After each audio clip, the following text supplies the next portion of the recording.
I'm building a tiny teardrop camper from scratch, the Wander Tears Vaga. The goal is to get this rig ready for our family adventures in 2026.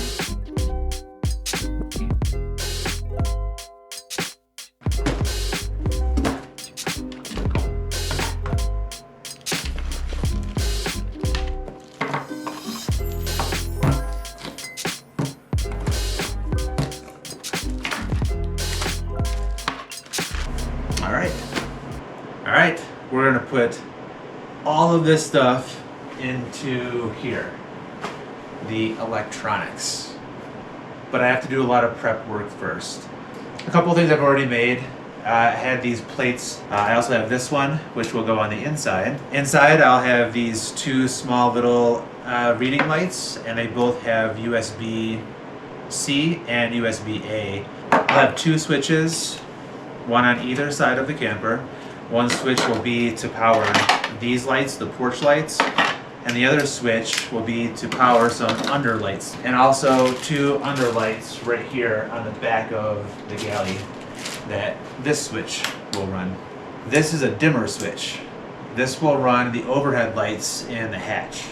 And then I have a power port area here that will show me my voltage if I turn my switch on, and also a 12 volt power point and a USB as a Type-C power distribution and a quick charge USB-A. Plus I have a plug here for 110 volts. And on the inside I have something similar. I'll have a little, I can turn this on to have the voltage and then also power distribution and a quick charge USB-A. And then I also have another 110 volt outlet here. So all of this is going to go into here. On the inside, I'll have reading lamps somewhere about here. And the porch lights will be above the door about here.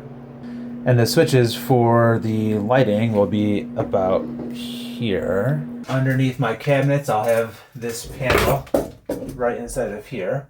And in the back galley, I'll have this panel in right here. Dog.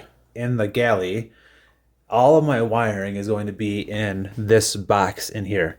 I'm gonna run all my wire in through this side of the teardrop. A few things I need to do is figure out on this side and the other side too, where to run these wires. What I wanna do is take a router and route from like this hole, like a hole right here, and run a line down into the box area. So that way I can run my wiring through the top of the teardrop.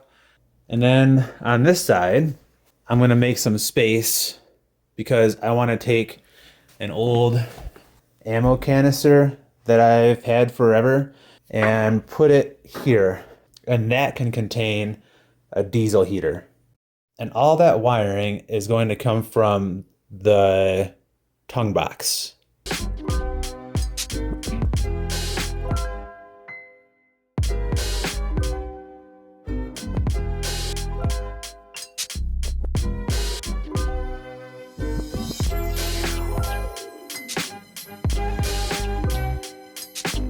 I think I've got this planned out okay.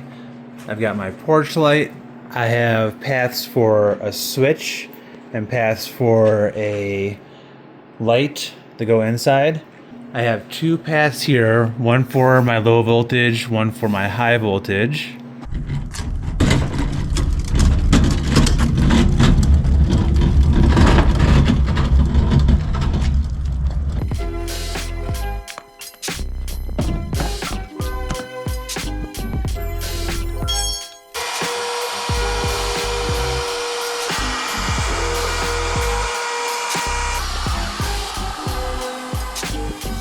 The first couple of paths came out pretty good.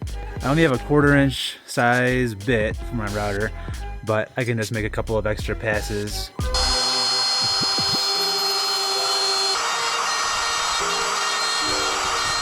So I have enough for my hope for the spare tire mount. What do you think about that?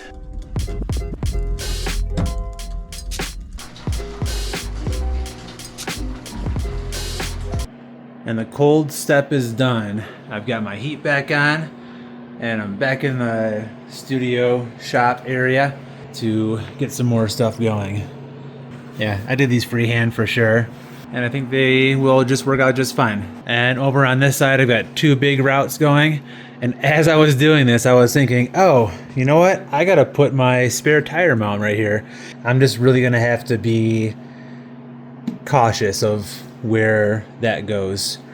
So the last little dirtier, dustier work to do is to drill holes on either side of this for channels to have my wires go up.